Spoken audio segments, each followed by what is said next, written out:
Di tengah meningkatnya ketegangan di Timur Tengah, muncul laporan yang cukup mengejutkan dari kalangan intelijen Israel.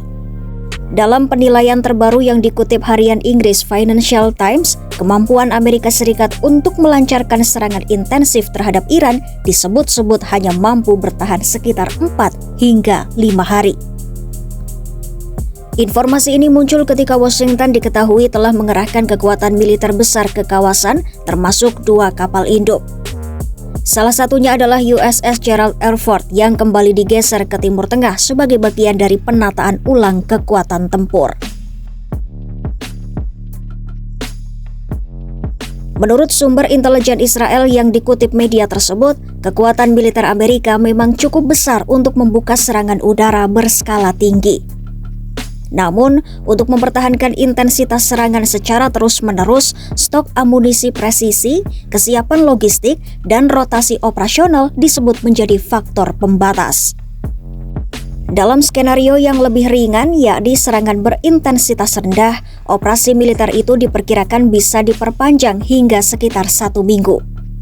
Artinya, durasi konflik sangat bergantung pada tingkat agresivitas serangan yang dipilih Washington. Penilaian ini sekaligus memunculkan pertanyaan besar. Apakah Amerika benar-benar siap untuk konflik berkepanjangan atau hanya untuk operasi singkat dengan tekanan maksimal di awal?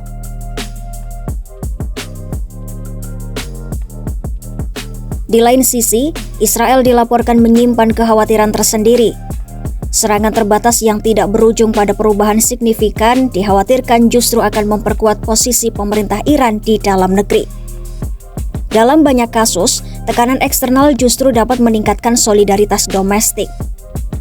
Jika serangan hanya berlangsung beberapa hari tanpa dampak strategis besar, Teheran bisa memanfaatkannya sebagai narasi perlawanan terhadap tekanan Barat.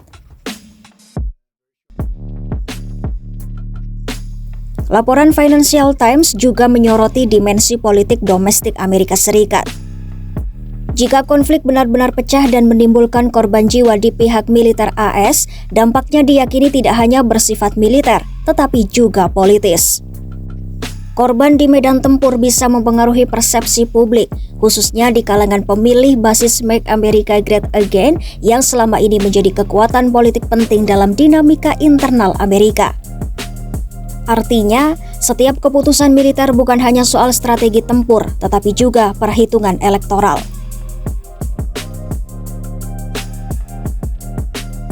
Di tengah bayang-bayang konflik, jalur diplomasi sebenarnya belum sepenuhnya tertutup. Pada 17 Februari 2026, putaran kedua pembicaraan antara Amerika Serikat dan Iran yang dimediasi Oman berlangsung di Jenewa, Swiss. Menteri Luar Negeri Iran Abbas Araghchi menggambarkan adanya kesepahaman awal mengenai beberapa isu yang berpotensi dimasukkan ke dalam draft kesepakatan baru soal program nuklir. Sementara itu, Wakil Presiden AS JD Vance menilai pembicaraan berjalan cukup baik di sejumlah aspek, meskipun menurutnya Teheran belum siap menerima sejumlah posisi mendasar yang diajukan Gedung Putih.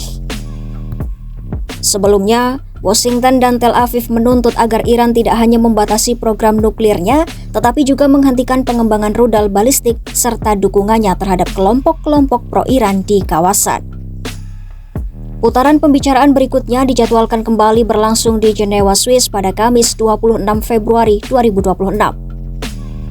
Dengan laporan intelijen yang menyebut daya tahan serangan intensif hanya 4 hingga 5 hari, situasi kini berada di persimpangan penting.